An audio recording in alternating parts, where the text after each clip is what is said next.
Okay, everyone. Thank you for joining.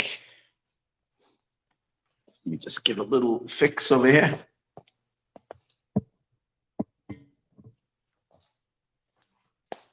Should be better. Okay. We are going to now do another one of our classes, Holy Teachings. And we haven't done it in a while. Every week there was something else. Didn't get to it. I feel bad, but now we're ready to go. Hold on, just give me 1 second because it would help if I had that.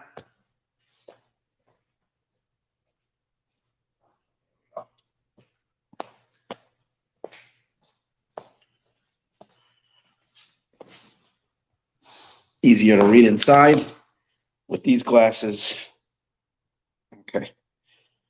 So tonight's class is L'schus, was dedicated by Ruth Seliger. This is in honor of my father, Yehuda ben Menachem Mendel. This may be the Schus, the Neshama of Yehuda ben Menachem Mendel. It was supposed to be a few weeks ago. I was actually preparing a class for that dedication, but I just got stuck. I couldn't crack it open. And I kept on, it bothered me because it was really good. It was one of these classes, meaning part of this series, Holy Teachings. But I guess I wasn't holy and I couldn't crack open that class and to be able to experience it. But finally, this week, even though it's not that class, but this should be to the schus of his neshama. And much blessing to you. Okay, here we go. So what we do is we try to do a collection of Chassidic teachings outside of what I usually teach, which is mostly the Chabad tradition of Chabad Chassidus, trying to go a little broader and give you a little snippets of some teachings from the other great Chassidic masters. This year, we've been focusing on two of them, the Zera Kodesh, known as Rav Talia Rapshitz, and his Sefer, the Zera Kodesh. And the other one was Reb Tzvi Elimelech of Dinov, more famously known for his book B'nai Yisachar or Yisachar. And this particular sefer that we're learning and we're covering is this book on the Torah called Agra de Kala. Okay. So this week is exciting. We learn about the giving of the Torah. And when Hashem introduces the Torah to the Jewish people, Hashem says, Koi Soimar Lebeit Yaakov. So you should say to the house of Yaakov. Yeah, Hashem says, Koi Soimar Lebeit Yaakov. This is what you should say to the house of Jacob. Saged B'nai Yisro.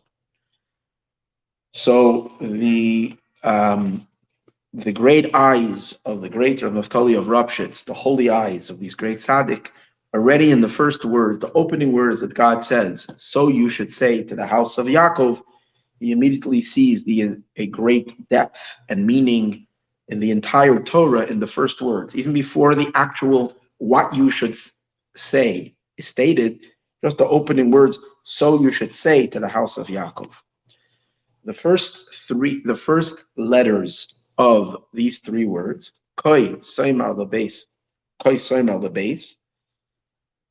spells. No, not even Koi Soimar Lebeis. No, mistake.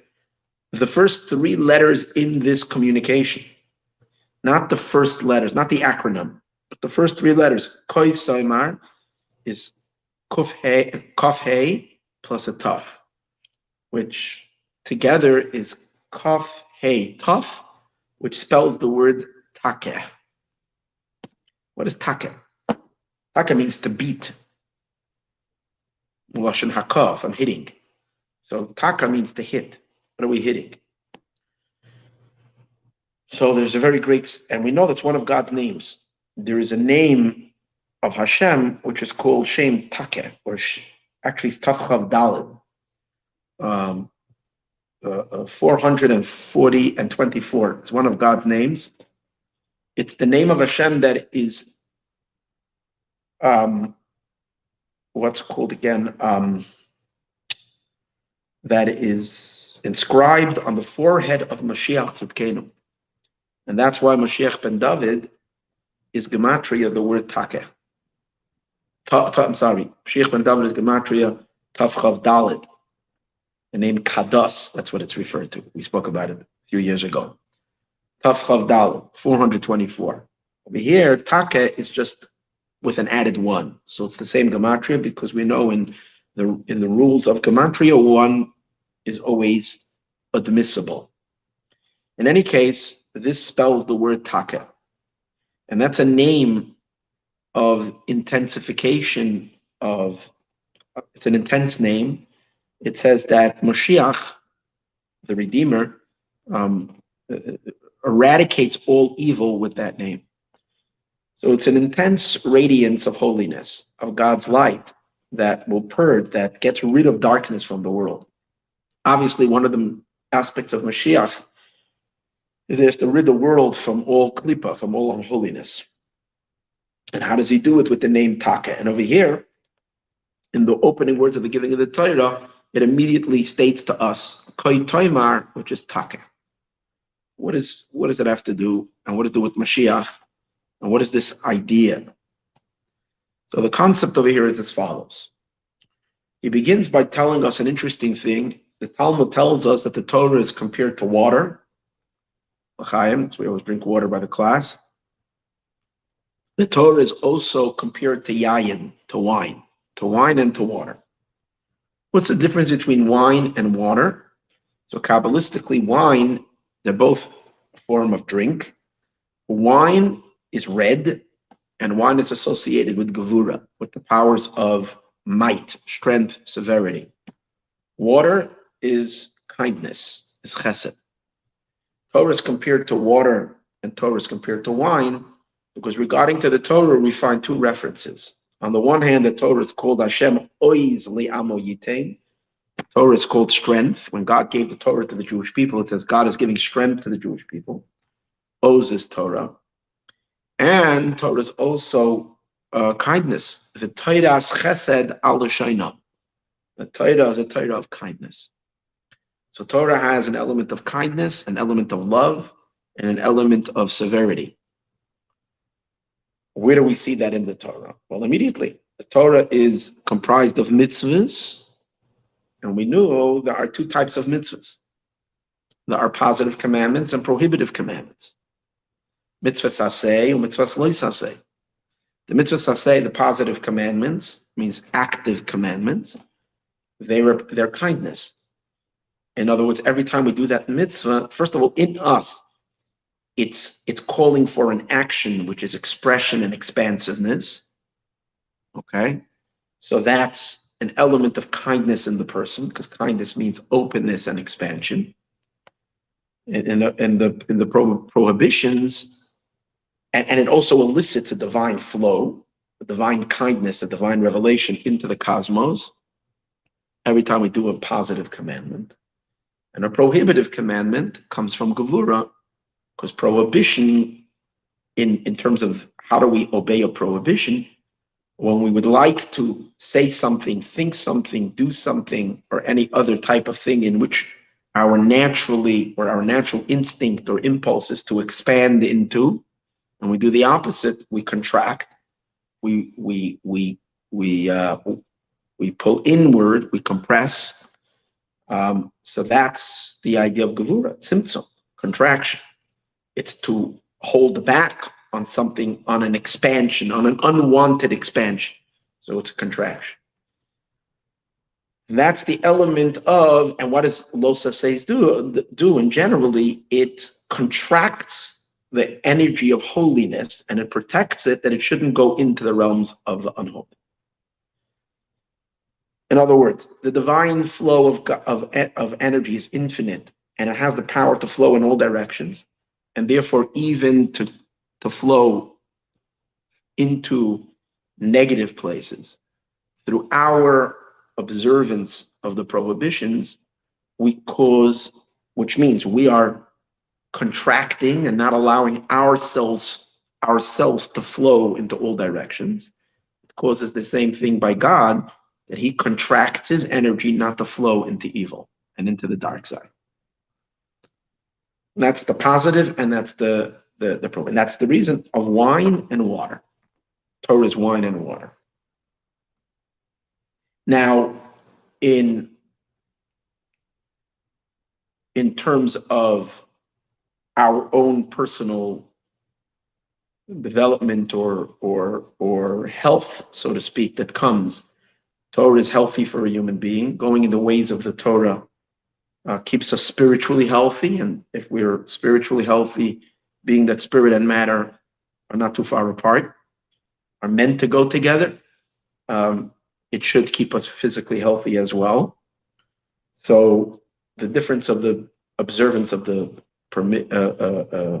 losase, prohibited commandments, is that when we watch ourselves from not doing the wrong thing, just like in our body, when we're careful with our diet, we're careful with other exposure and not doing dangerous things, negative things, and generally we keep our bodies healthy. So then we don't need medicine, and we don't need various different therapies or different things to heal us, because we are healthy to begin with. But obviously, to live physically healthy, cause it is generally most people that will avoid going to doctors all their lives and live to a ripe old age. I'm not talking about the fact that obviously God is in control and anything can happen to anybody, but we are supposed to take care of ourselves. But in order for a person to act in a way, what we call preventive behavior, it involves a lot of discipline. It involves self-control.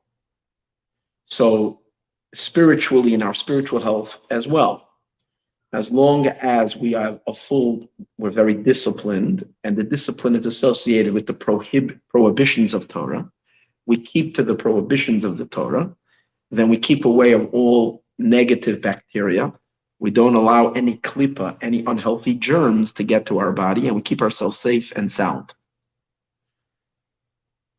But then what happens if, we're living in a dangerous world? We know now, for instance, we're living in a world where, certain things will come upon us. As much as we try to protect ourselves, we'll wear masks, we'll hide, we'll be in lockdowns, we'll creep under our bed and cover ourselves with a million blankets. Nothing is a protection. There are people who have been watching themselves with super precaution and took every precaution, and yet they got sick from COVID. So the germs sometimes make their way around in their own way. Spiritually, it's not that easy. I mean, obviously, if we're meticulous and keep ourselves fully in compliance with all the prohibitions and all the subcategories of the prohibitions, we should keep ourselves healthy. But it's very, very, very hard for a person not to slip and fall. And once we, God forbid, make a mistake and do something ought not to do, then we open up the window for the unholy to get into our soul, into our spiritual system, and to wreak havoc on the soul. And when that happens, it begins to create damage and so on and so forth. So just being careful and staying away from negativity will prevent further damage, but will not heal that which has been damaged already. So in that sense comes the positive commandments.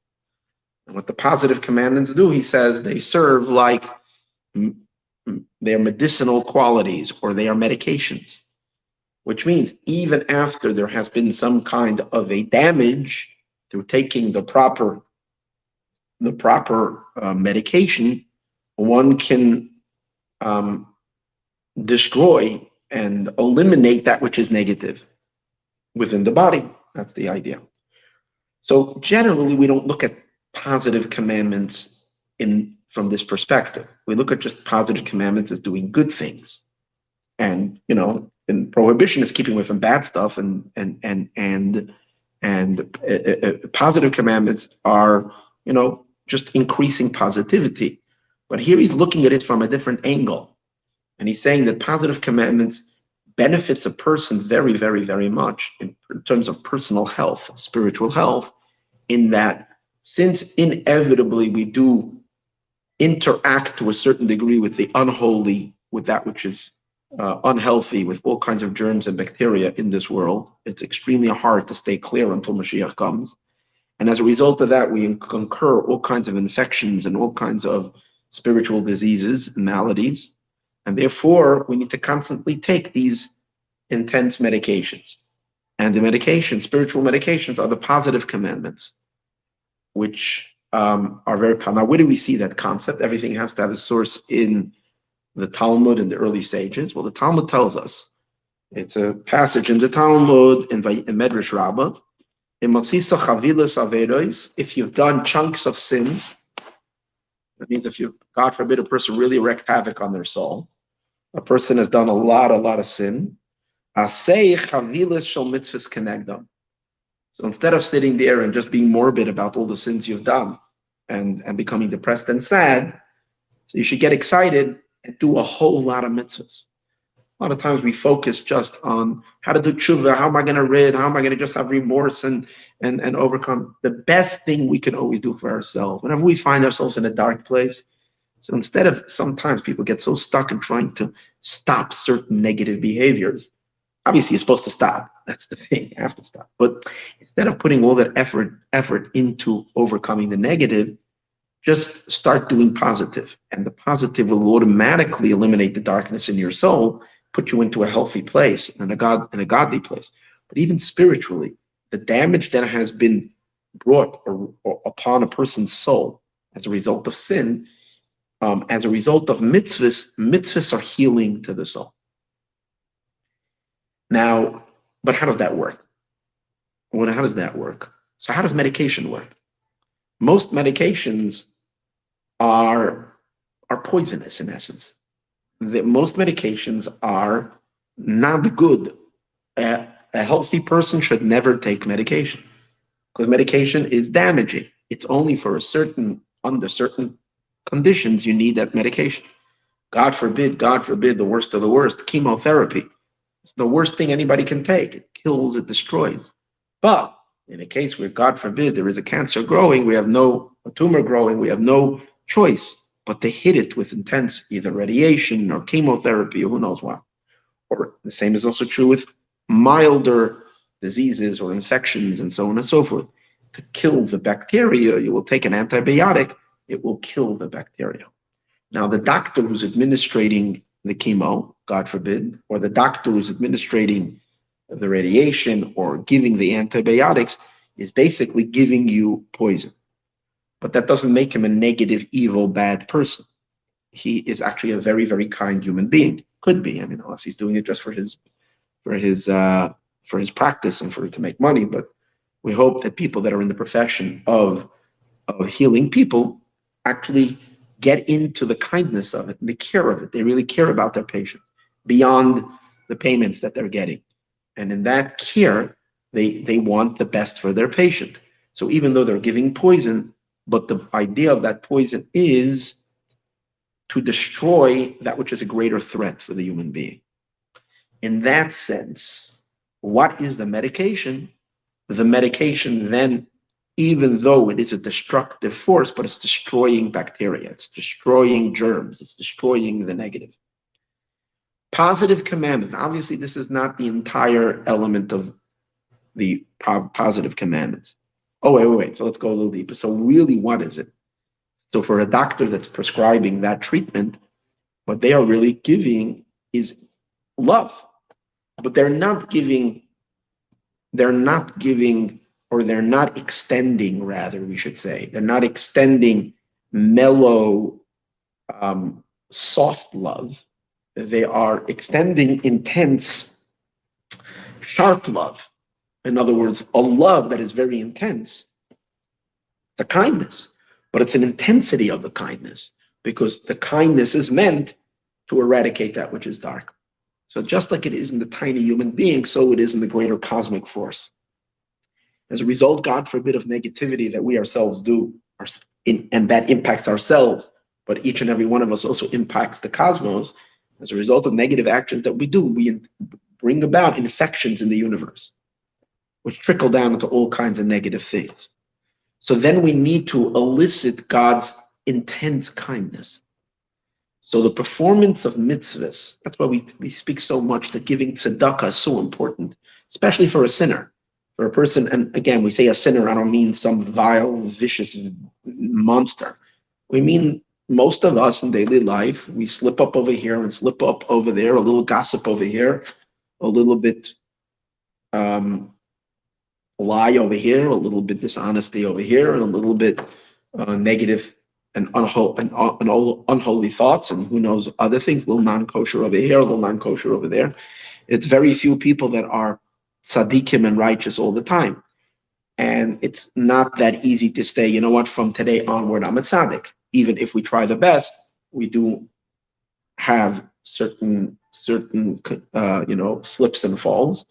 For that, we need to bring in God's intense love, and that's God's healing forces. And those are the positive commandments that heal the universe.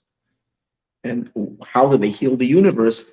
It's a powerful dosage of divine radiation that kills the klipa. That's what it does. So it's a very interesting idea. I mean, I usually don't look at positive commandments in that way. But from this perspective, positive commandments it's chesed, it's kindness. But it's a kindness with a certain kick to it. It's a spicy kindness. And that spice, that intensity to the kindness eradicates the klipa when the eradication of the klipa, the eradication of the unholy, is necessary. Now, this idea is a phenomenal idea. This intensification of the kindness, which is to generally kindness on its own is mellow and soft, but to infuse kindness together with gevura, he explains as the concept of mixing wine and water. The Torah is a mix. The Torah is not just wine and water, but there is a fusion of both. Now, usually, in most times, that's the Kiddush, that's the novel thought that we're getting in this piece of his teaching over here, which I find as a novel thought, is that generally we understand that the combination of kindness with severity is in order that the kindness should overpower the severity, and we call it, that concept is generally referred to in most Kabbalistic esoteric writings as sweetening the judgments. If there's judgments, the harsh stuff in the universe, so by bringing in kindness, it like adds sugar or sweetens the situation, that the judgmental elements from above are calmed down, they're sweetened, they're less judgmental. So in that case, the kindness is weakening the gevura. It's weakening, it's lessening the gevura, which is the disciplining, the judging element of the divine. But here we're learning the opposite. The intensity of the judgment needs to intensify the kindness, because when kindness is soft, then it's not as impactful. But when the kindness is intense, then that kindness itself is an intense revelation of God that destroys all negative. We usually associate that with punishment and judgment. No. It's the kindness of God, but when it's intense. He doesn't bring this, but I would say this is what we saw last week in the Parsha, when we speak about the song of the Yam Suf by the Oz Yashir. We say, Yemincha Hashem, your right hand, God, Tiratz Oyev, crushes the enemy or shatters the enemy. The right is the side of kindness. So, but the right hand of God, when it's intensified, is a powerful radiation of the divine to eradicate all spiritual bacteria, all cosmic bacteria, to eradicate evil from the world. Is, by the way, just as important as all the goodness and the kindness and the love. Because as long as evil exists, this world is not a pretty place. That has to be eliminated. How is it eliminated? And that is accomplished when kindness and severity join together. So he has an amazing teaching, what the sages say. The sages say that initially God wanted to create the world with the attribute of judgment. But when God saw that the world cannot withstand the attribute of judgment, Hashem joined with it the attribute of mercy. He joined with the judgment the attribute of mercy. He says, what's the idea that he joined with it the attribute of mercy? Because exactly that's the point. The attribute of judgment is this intensity of the divine. The attribute of mercy is mellow. Mercy is kind, it's soft, it's nice, it's lovey-dovey, it's wonderful. But what Hashem does is he joins the kindness, he feeds it through into the severity, that the kindness should become severe kindness. Meaning it should be just as kind, but it should actually have that kick to it and that power to it. And then it becomes a powerful, powerful force. And that's why the Zohar says an interesting thing. That we know that the beard is associated with the 13 attributes of mercy. Because the 13 strands of hair in God's beard, which are the 13 attributes of mercy. But the Zohar says, when you take a look at the hair of the beard are not as soft as the head hair. Hair that's in the head is a softer hair. The hair of the beard is tougher. So the Zohar says, Sa'are de diukna, the hair of the beard, kshishin inin, they're hard, and what do? Le'kafya dinin, to subdue the judgments. In other words, to subdue that which is unholy. So even though we're talking about 13 attributes of mercy, so it's mercy, it's kind. What does it mean? But it's harsh. So this is the meaning of it. It's the intensification of kindness, where kindness becomes strong. Like we say in Hallel, Ki gavad aleinu chasdai. The Eibishter has strengthened upon us. He has prevailed upon us as kindness. So that the kindness is strong, the kindness is forceful. And that's that blend. That's why we see a very interesting idea that another indication to this idea, is in the 13 attributes of mercy. The first one of the attribute is Kale. Hashem, Kale, Rachum, V'chana. Now Hashem, according to many opinions in Kabbalah, Hashem is not counted as part of the 13 attributes. The first one is Kale. Now, Kale is generally kindness, but Kale also means strong. Kale means a power. So Kale is powerful kindness, a intensity of kindness. That's the Kale. And that's what subdues all unholiness in this world. So where do we see this blending power? And again, in our observance, when we observe both the positive commandments and the prohibitive commandments, and the two elements of Torah merge together, the power of Gevurah and the power of Chesed merge together, we create this magnificent blend. On the one hand, God's judgment is mellowed out. That his demand and his judgment and his perfectionism, in which he's expecting from each and every one, is mellowed out with the kindness, softens it. And his expectations are not as demanding. But on the other hand, just like the water weakens the fire intensifies the water. So that the kindness picks up a certain intensity, so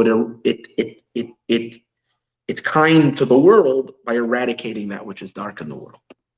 Now, this secret of this perfect mellow unification happens Friday night when we make Kiddush.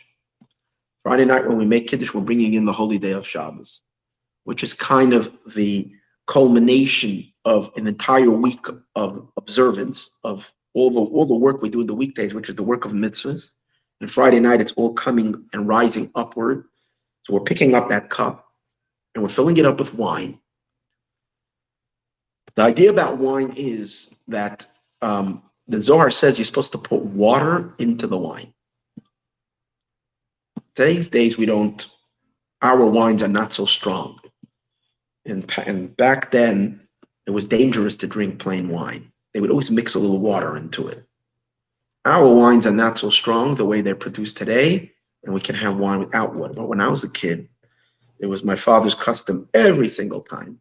He always poured a tiny bit of water into the wine bottle before he made Kiddush. Now, you're supposed to do that if the wine in a bottle is already puggled, which means it was used already. So you're supposed to add a tiny bit of water. When it's not used, you don't halachically are not supposed to. You don't have to do that. But yet, it is a custom by many that they take a little tiny bit. Usually, what you do is you rinse the cup of Kiddush, even if it's clean. It gets rinsed before, and then you take a tiny bit. You leave over a little bit water, and you pour a little bit of that into the wine. And but there is a deep mystical spiritual meaning to that. Because the wine, as we said earlier, is gevura. The water is the chesed. And pouring the water into the gevura, again, the simple meaning, the way we would always understand it, is that you're mellowing the judgments. But there's also another element over here. You're intensifying the kindness. So the water is now becoming intense. Now, when water and wine are mixed together, the sages referred to that as yayin mazug. That means mazug means I don't know what word would be. It would mean like watered wine that has been mellowed out. It's called yayin mazug. That's the gematria of the word yayin mazug is 126. Yayin is 70. Okay, and Mem is 40. 70 and 40 is 110. Zayin and Gimel, and the word Mazug is another 10, is 120. And Vav is 6, 126. What's the significance of the number 126? The significance of that number is the name Aleph Dalet Nun Yud, which is Gematria 65, numeric value of 65, which is the name of God as being the judge of the world, the ruler of the world, the name of Malchut, the place of where Hashem runs and Hashem controls this world, which Malchus is primarily built with judgment, with Gevura. And the Malchus, we have to make sure, is blended with Chesed as well. It's a kindness and Gevura together. It's a blend of both of them together. So when you take the word Aleph Dalet Nun Yud, which is Gematria 65, and you do, it's called Birabua. Birabua means you make the Gematria as follows. You do first an Aleph itself, which is 1, then an Aleph and a Daled together. You create a pyramid of the letters. First, just an Aleph, then an Aleph and a Daled. So Aleph is 1. Aleph and Daled is 5. 5 and 1 is 6. Aleph and Daled and Nun is 55. Okay, you add one more letter of the word Aleph Daled Nun Yud. So Aleph Daled and Nun is 55. But you had already 6 before. So 55 plus 6 is 60. Aleph Daled. No, I'm sorry. Aleph Daled Nun Yud is, no, Aleph Daled Nun Yud is 55. And then, plus 6, 61. And then Aleph Daled Nun Yud, the whole name of God, the whole name together, it's 65. So 65 plus 61, 60 and 60 is 120. 5 and 1 is 6. So together it's 126. So that means all the particular elements, when you're breaking down the Aleph Daled Nun Yud, you're dissecting it. You're looking at what's its etymology, 126. 126 is the same gematria as wine that is balanced, watered wine. It's the mix of water and wine. Because Malchus, the way Hashem runs the world, is this mixture, and it's supposed to be with this proper mezig, and we want to evoke that in Kiddush, the proper blend, the proper unification. When things get imbalanced, when the Gevura gets too out of hand, when the Chesed gets too out of hand, they're not influencing each other with perfect harmony. Now, how do we keep that harmony? By our observance of positive and prohibitive commandments, together create the right harmony of Aleph, Daled, Nun, Yud, of Yayin, Mazug. That's interesting. He says when you add to the 126, you add the word Mayim. So Yayin, Mazug means wine that has balanced. How did you balance it with water? But that's still referring to the wine. But then when you take water as well, and you add the word Mayim to Yayin, Mazug, now Mayim is Mem, Yud, Mem, Gematria 90. Mem and Mem is 80, and another 90. 126 plus 90 is 216. 216 is the same gematria, the same numeric value as the word Gevura, which means, and over here Gevura doesn't mean just strength. Gevura means the intensification of kindness. It's you have kindness, but kindness, when kindness is perfectly intense and powerful. Now, so here's you have this combination, this cosmic effect of observance of commandments.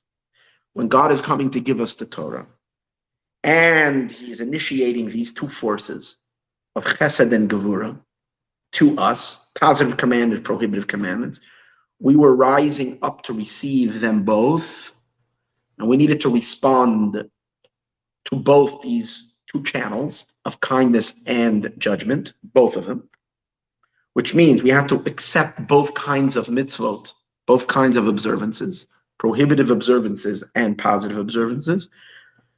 So we all know that what was our response? Our response was nasa v'nishma, we will do and we will hear. The word nasa, which means we will do, is the gematria nasa.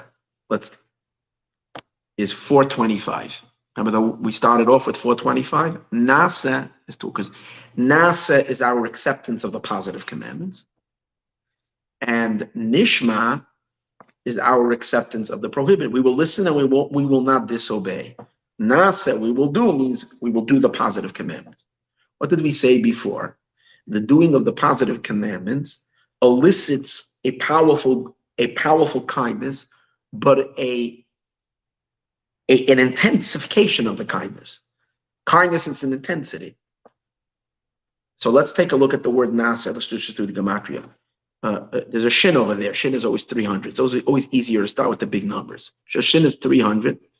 Nun is 50, so 350. Ayin is 70, so it's 420. And nasa with another hey is 425. 425 is the word taka. Now, where does the word taka come from? So now where else do we find it? Besides in the words ko tomar, as we said before, koi, saimar starts with the taka. Where do we have those words? We say in the last prayer of the davening, in the Aleinu prayer, we say, and for this reason we are hoping for you, lirois to see b'tiferes, with the splendor uzecha of your strength. So the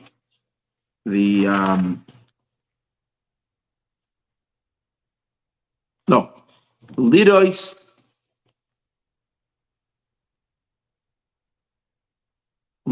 meheira b'tiferes uzecha, to see speedily in the splendor of your might. So the last letters of the word mehira, which means speedily, b'tiferes, in the splendor, uzecha, of your strength, spells taka. Who would notice this? I mean, obviously, you have to be looking at the Siddur really well to see all the various different combinations of divine names that come out. Well, I know the Arizal points to a lot of them. I don't know if this one is stated in the writings of the Ari, but it is very possible that this one is stated in the writing of the Ari. But over there it says, I'm going to check it up in the Siddur of the Ari, Bezrat Hashem, after the class, if I remember. So the words lirois b'tiferes uzecha, to see in the splendor of your glory, lirois mehera, spells the word taka, which taka, as we said earlier, means to smite, because to see quickly, speedily, in tiferes uzecha, in the splendor of your might, the splendor of God's might is the eradication of all darkness and all evil in this world, so this world can become the garden it was meant to be.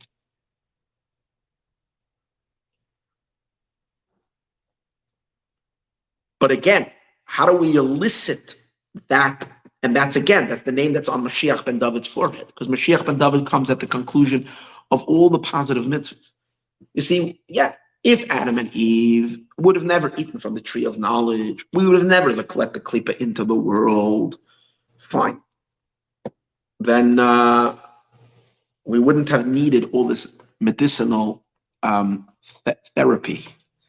But because things were messed up, and klipa and the unholy has infiltrated into every aspect of existence, the observances of the mitzvahs aseh, the positive commandments, which we said before is medicinal quality, intensification to clean up even after when there is already wreckage.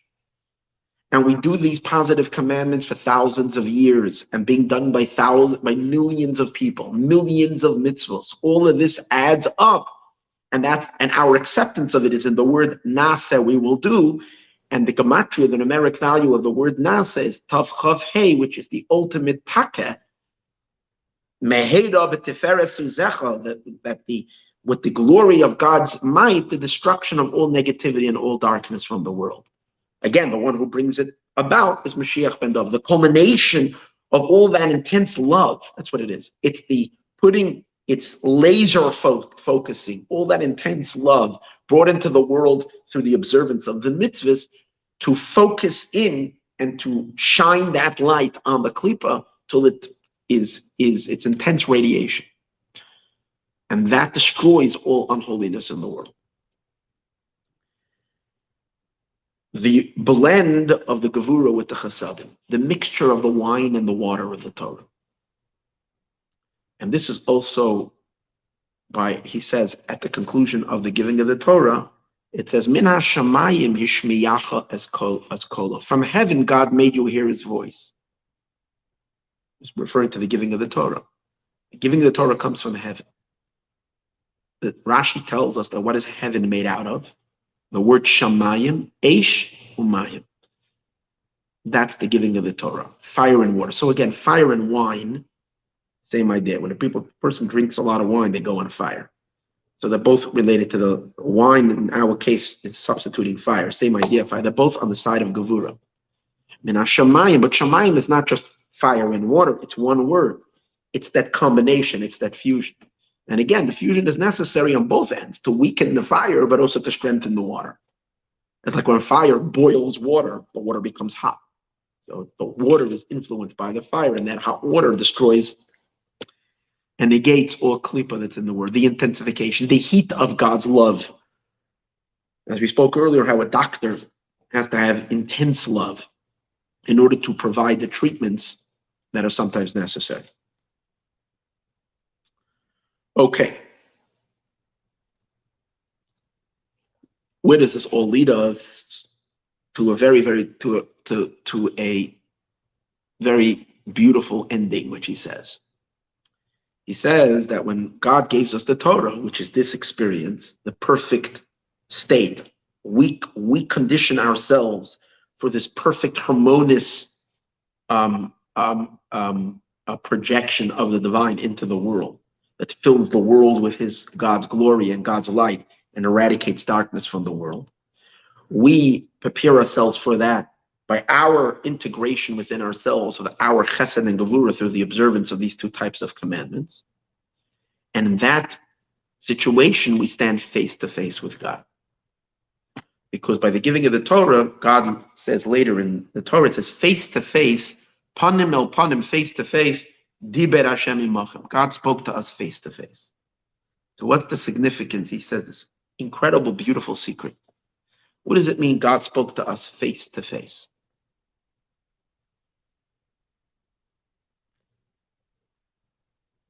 So let's take a look at a face.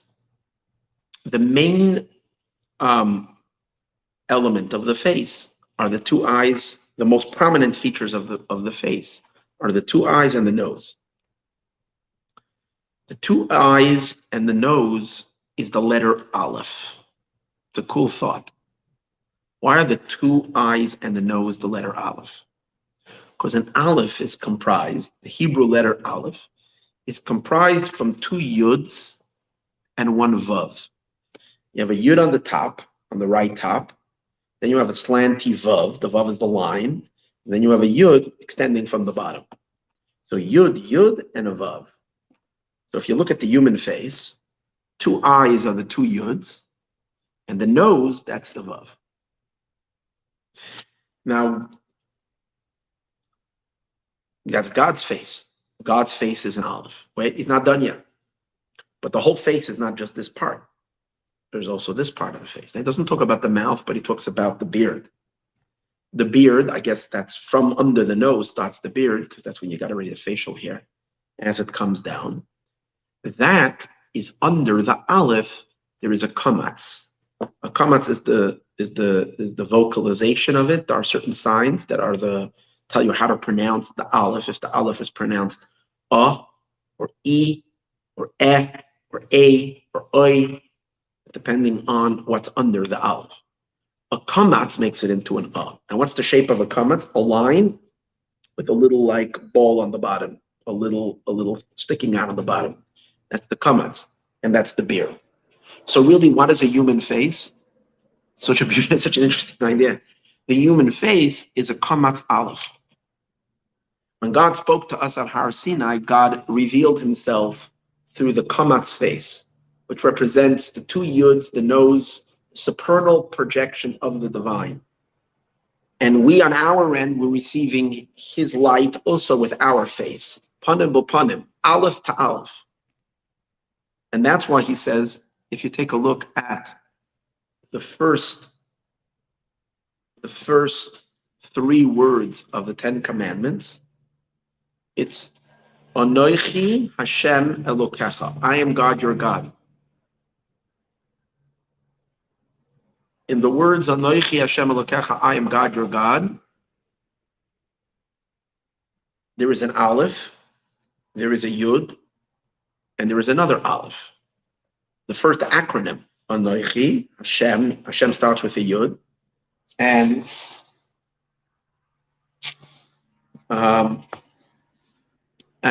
the next letter, right on over, is again an aleph. Aleph, yud, aleph. So these three letters, aleph, yud, aleph, are what? What do they represent? Aleph is the face of God. Anochi, I am. Elokecha, your God. That's representing us, we the recipient. And the yud that's in the middle, between the two alephs, is how did God, what was this communication through? Face to face. He came face to face to tell us 10 commandments. So the 10 commandments, that's the yud. We know the Torah brings about the fusion of face to face through the Torah. Torah is called our marriage ring. Torah is the unification. So we stand face to face with God through the Torah. Aleph to aleph with a yud in between. Okay? Now, what happens when we are standing aleph to aleph with God? In other words, God is giving us the commandments, which the commandments are divided in what? Positive and prohibitive commandments. Positive and prohibitive commandments. So when we are receiving that with our naseh v'nishma, with our we will do and we will hear. So we are standing, and then we're standing face to face to face. So the two alephs are coming together. So what does it say further in the Aseret Adibros? It says v'oiseh chesed, that God does kindness la'alafim, to the thousands. Simply means to 1,000 generations. But the deeper meaning is la'alafim, to the two alephs. In other words, when it's panim bepanim, when it's aleph to aleph, when it's face to face, of Hashem's face to our face, which in the face, through the 10 commandments, it's the proper blend of chesed and gevura. So what do we have? Then we have the flow of kindness. But again, what type of kindness are we talking about? Not mellow kindness, but the intensity of the love. Therefore, he also says that these three letters that we spoke before, which are two alephs, aleph, yud, aleph, are also the first letters. The aleph, the first aleph, is the first letter of the name of God, Eke, which is aleph, hey, yud, hey. Eke is one of God's names. The Yud, is the first letter. Yud is the first letter of the tetragrammaton Yud Kei Vav Kei. And the Aleph is the first letter of the name Aleph Dalet Nun Yud, Adna. It was basically what we were talking about before. Aleph Dalet Nun Yud is generally full of judgments. That's the platform from where God runs the world. It's called Malchus. Malchus is built on primarily of judgment. We need to funnel kindness into it. When we stood by Har Sinai face to face, we drew down perfect balance of kindness and gevura into Malchus. Could be, again, he doesn't say this specifically, it could be it's the idea of Eke, which in this case would be referring to Keser, because it's Eke, Asher, Eke. One second Eke is in Bina, explained in Kabbalah, but the first Eke is in Keser. So from Eke to Aleph Daled Nun Yud, Aleph Daled Nun Yud, that's us, that's Malchus, that's the Shekhinah, that's the recipient. The Eke above, the Aleph above, is the Aleph of Keter, which is infinite kindness. And the blending, coming together through what? Is through the Yud, which is Yud Kei Vav Kei, which, Yud Kei Vav Kei is the channel between Keser and Malchus. And that's the whole idea of giving of the Torah, to draw down the lights of the infinite kindness into Malchus. And then you have both. You have that funneling, you have that fusion of Chesed and Gevurah together, which creates this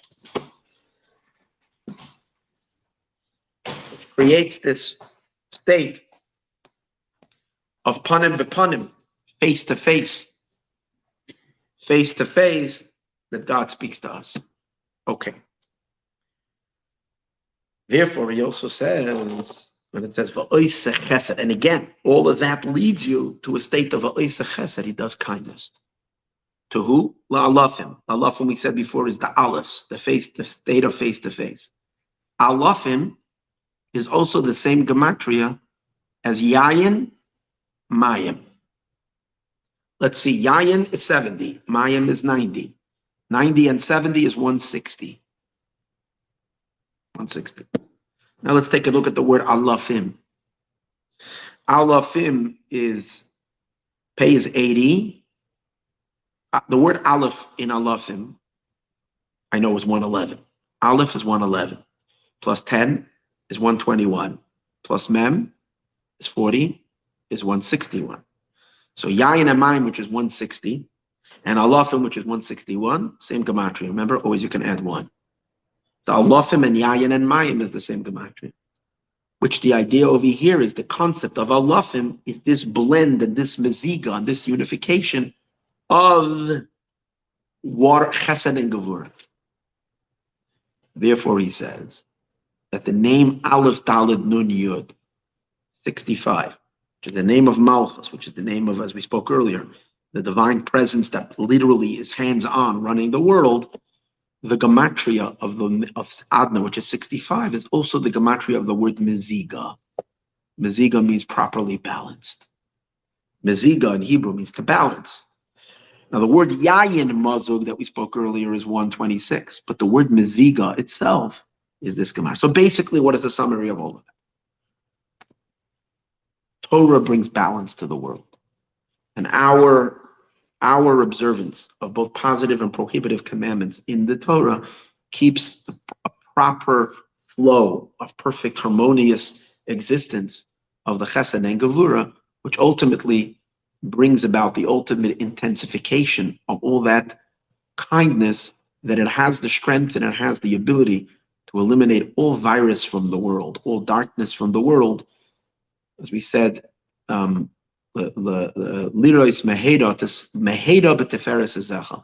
words Taka, which is 425, Gematria 425, which is the name of God, which is Gematria Mashiach ben David, which is the conclusion of all of our mitzvahs in this world. And all that is also hinted to in the first letters of the opening words of Matan Torah, Kos Somar, Koi, and Tomar.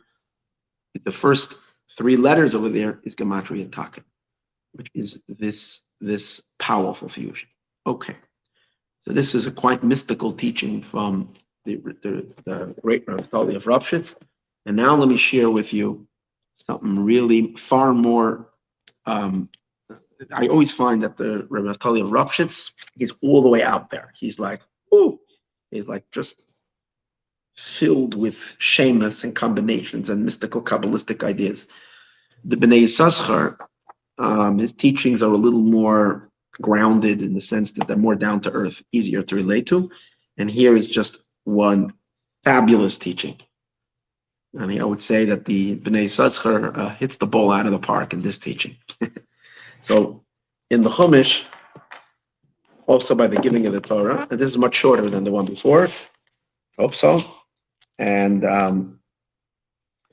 Va'ata, God says, continues by the giving of the Torah. Va'ata, and now, im shemaya tishmu b'koili, if you listen in my voice, v'shmartem es berisi, and you observe my covenant, v'yisem li segula, you will be to me a private treasure, mikala am, from all my nation, from all the nations, keli kala aretz, because the whole world belongs to me. Va'atam ti'olim amleches kahanim, you're going to be to me a kingdom of priests, v'goy kadosh, and a holy people. Elahad vadim, these are the words you should speak to the children of Israel. So now if you listen in my voice, now if you listen to my voice and you observe my covenant, watch this awesome, incredible teaching. We know we are married to God. However, the sages that we spoke about this many times, when the experience of Sinai was a marriage between Hashem and Israel, between Hashem and the Jewish people. And but however, the sages tell us that just like in a marriage, there are two stages. There is the stage of the betrothal, which is when technically husband and wife become legally married, but they still are not allowed to live together and have intimacy until they make the second stage of marriage. Now, the first stage of marriage is created through a ring. Usually, it doesn't have to be a ring, but any type of valuable, worth of money that's given over from the man to the woman, from the groom to the bride. She has to willfully accept it. She thereby becomes his wife. But in order for them to be completed in their marriage, they have to do the 7 blessings. We do it under a chuppah. And in times of the past, there used to be a duration between these two ceremonies. So people would become legally married, but they wouldn't, so to speak, consummate their marriage until a year later or something like that. But technically they're married, and she must be loyal to him, he must be loyal to her. They have to be married afterwards also, but this is like a waiting period. A waiting period. They're married, but they're not yet enjoying the closeness of their marriage.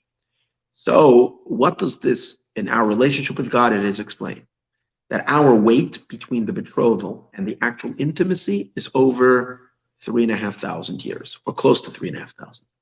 Because the betrothal we've received already, we're observing God's commandments, but we're not enjoying the incredible bliss and ecstasy that should flow through our souls as a result of our oneness with the divine. That experience is only going to become available when Mashiach comes.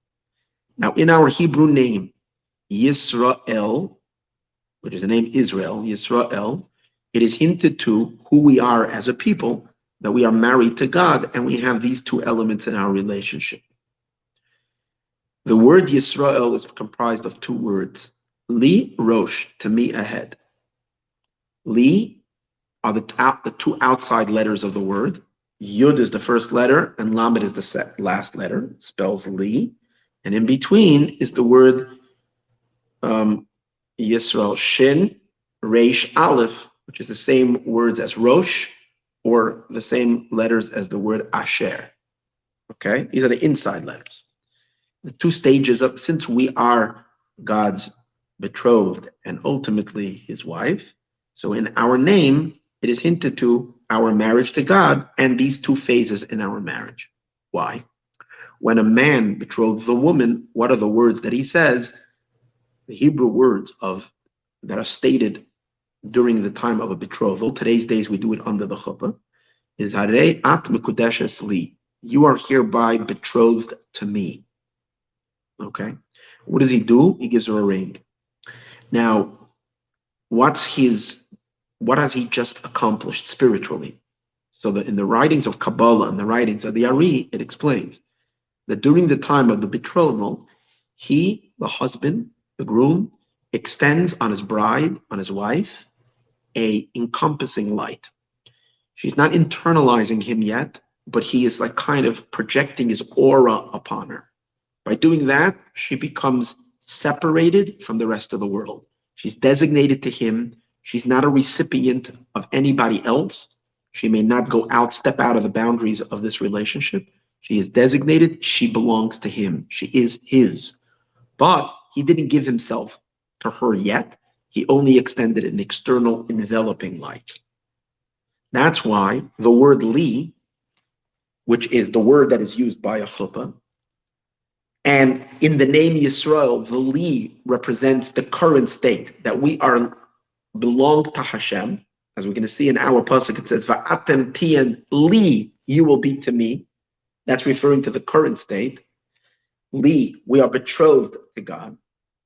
The words li are in the outside of our name. They're the outside two most distant letters because the li element is an encompassing light that encompasses from the outside. Now let's take it further. In the li itself, it's a relationship, it's a bond between him and us. So where do you have that in the word li? Well, the lamed is the biggest of all letters. So he's the big guy, that's God. And the yud is the tiniest of all letters. That's us, we're tiny. And even in the world, the Jewish people are called the tiny nation. You're the least of all nations. Right? And that's why we've been kind of, bullied around for thousands of years.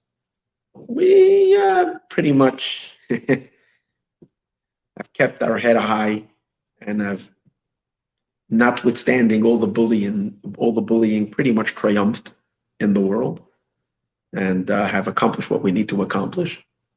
But that's despite the hostilities that were surrounding us and targeting us the entire time.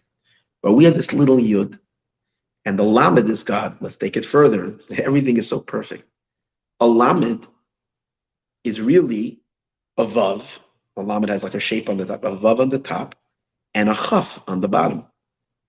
So if you take a chaf and a vav, it's 26. Well, that's God's name. That's why God is the lamed of the word li, and it's 26. In the lamed is 26. We are the yud, and that's the li. We are betrothed to God now. From when our betrothal, we're betrothed to him, we're only allowed to receive from him. Just like a woman is not allowed to be intimate with anybody else. So it's a very big sacrifice, because we can't have the fun and the good time and open our souls up to all kinds of and all kinds of other pleasure and all the delight. Being a Jew is not easy. Keeping Torah and mitzvahs is not easy. Sometimes we feel it is a little restrictive. But just like a woman who's been, I don't want to say, but let's say she's been pretty much a party girl and she's been hanging around with every guy, and now she's getting married and she takes it seriously. So she gets married and she's waiting for her wedding, and she's not available. She's not available for anybody anymore. You'll say, is she deprived? She's not deprived. She's fortunate. She's lucky. She's excited. She appreciates that she's going to be with her husband. And she realizes it's worth the wait. Now, how about if you have to wait 3,500 years? Well, if we appreciate who we're getting married to, it is worth the wait. So that's what God says to the Jewish people. Now you will wait. You will keep yourself away from all the klipa, from all the, no, that's how the keeping of the mitzvot and the prohibitions. Not this, because we cannot allow any other. There's actually a pasuk that says, Kadosh Yisrael Hashem. The Jewish people are holy for God. Kadosh Yisrael Hashem. The Jewish people are holy. What that really means is we are sanctioned for God. We are betrothed to God. Kol oichlav, anybody that tries to eat him, yeyashemu, will be guilty. Now, who would be eating us? Well, we find sometimes in the Torah that eating is a clean language when the Torah uses eating as a substitute for intimacy, for physical intimacy. Where do we find that? We find that by Yosef. When Yosef was in Egypt, it says that his master didn't hold anything back from him besides the bread that he eats. And Rashi tells us, and the commentaries all tell us, that means besides his wife. So we find that sometimes the act of the intimacy is substituted by food. So when it says kol eichlav yashemu, means anybody that will try to be intimate with the Jewish soul, anybody that will try to project and infuse whatever it is, any klipa, any dark force that would try to substitute God and try to bring us some other God, some other whatever into our lives, Yeshemu will be guilty because you're messing with the king's bride. No one should mess with the king's bride. That is our state as long as we are betrothed. In a sense, we can call it during our engagement. I haven't been using the words engagement because it's more than just engagement. It is a full-fledged marriage, although we haven't yet had the pleasure of the marriage. And then comes the next stage. The next stage is the physical intimacy, the ultimate union between God and us, which will happen in the days of Mashiach. And then that is hinted to in the middle letters of our name, and that's the name Asher. What is that? The name Rosh, Shin, Reish, Aleph, Shin. It's Gematria. Shin, Reish, Aleph is Gematria. The numeric value is 501. What's the significance? So watch this crazy idea. We know that a man has 248 limbs. Ramach mitzvah says, Ramach, 248 limbs. A woman, the Talmud discusses in Masechtas Bechoros, where it talks about blemishes on the body, how many limbs does a woman have?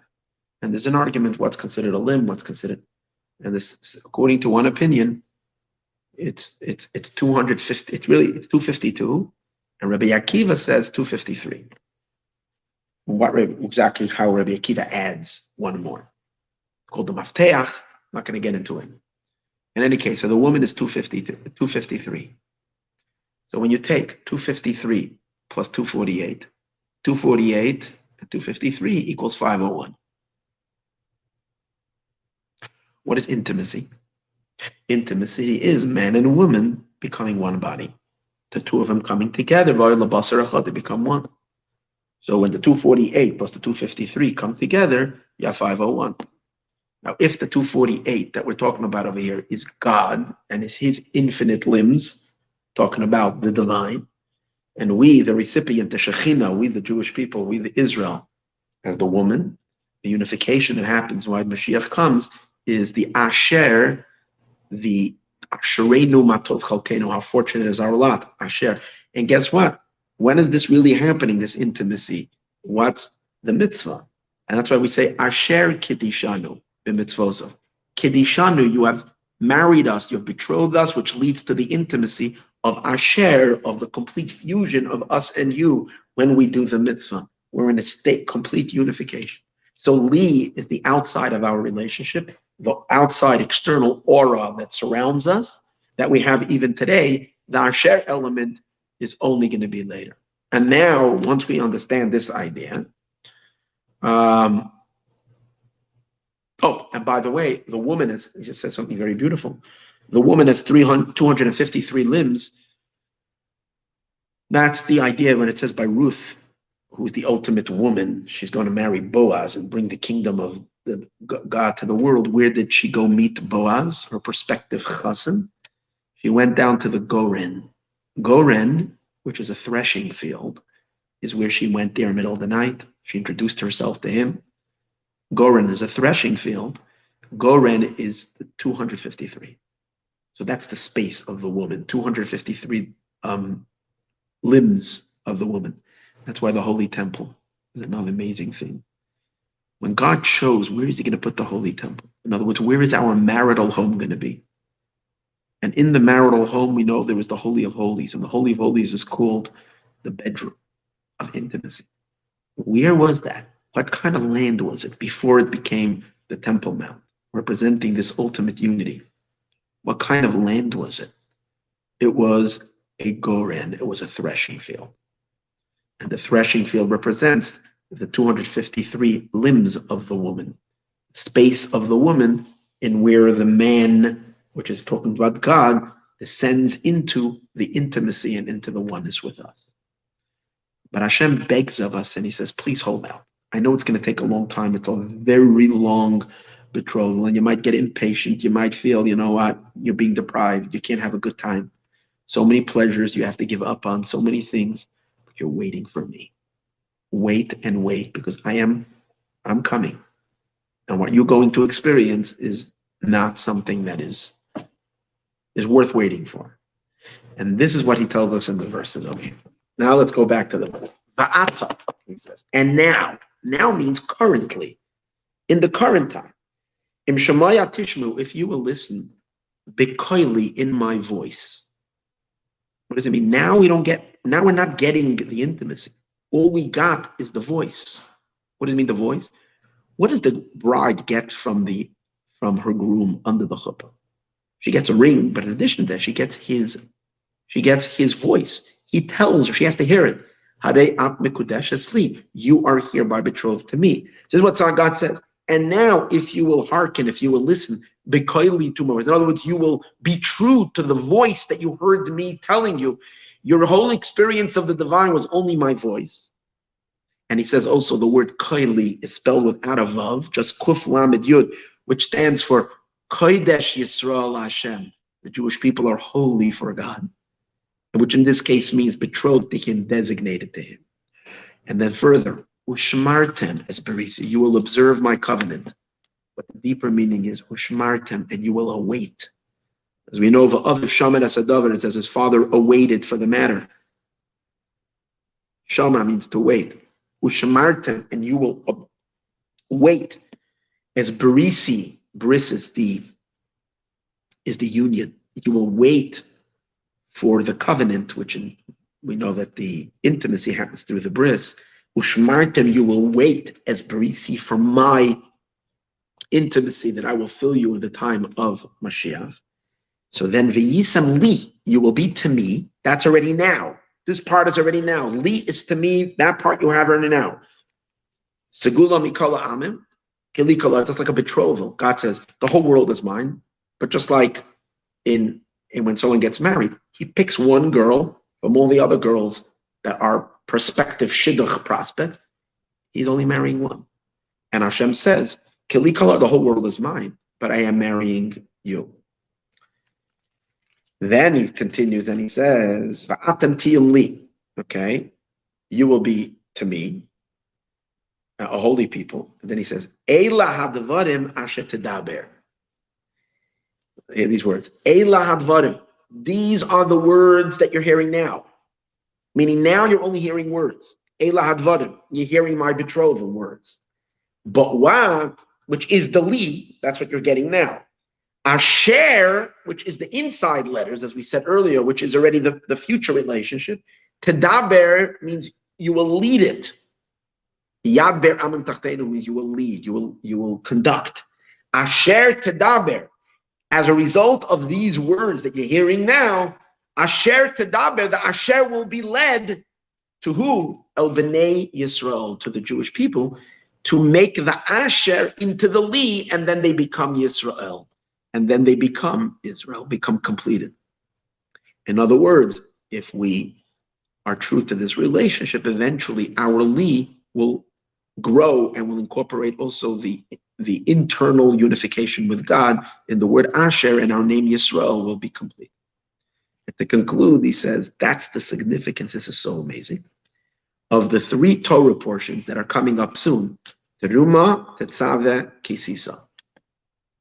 These are three Torah portions that are talking about creating, after the giving of the Torah, we're creating a home for God, which is our marital home.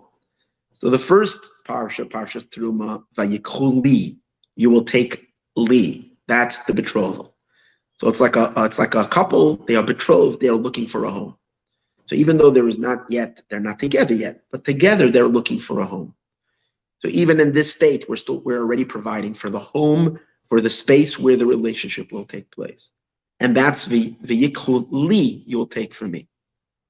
Now, in two parashios after that, what does it say? Kisiso, when you will lift es rosh b'nei Yisrael, you'll lift the reish aleph shin. That's lifting up the Jewish people into the intimacy. That's rosh. That's the inside of the li of the Yisrael. That's the 501, which is the gematria of our limbs and his limbs together. Kisisa es rosh. That's the rosh. That's the culmination of the relationship. And what's in between the li and the rosh?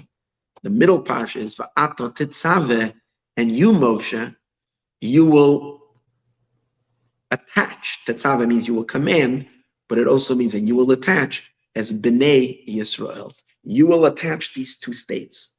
The current state of Li, you will attach it to the ultimate state of Rosh.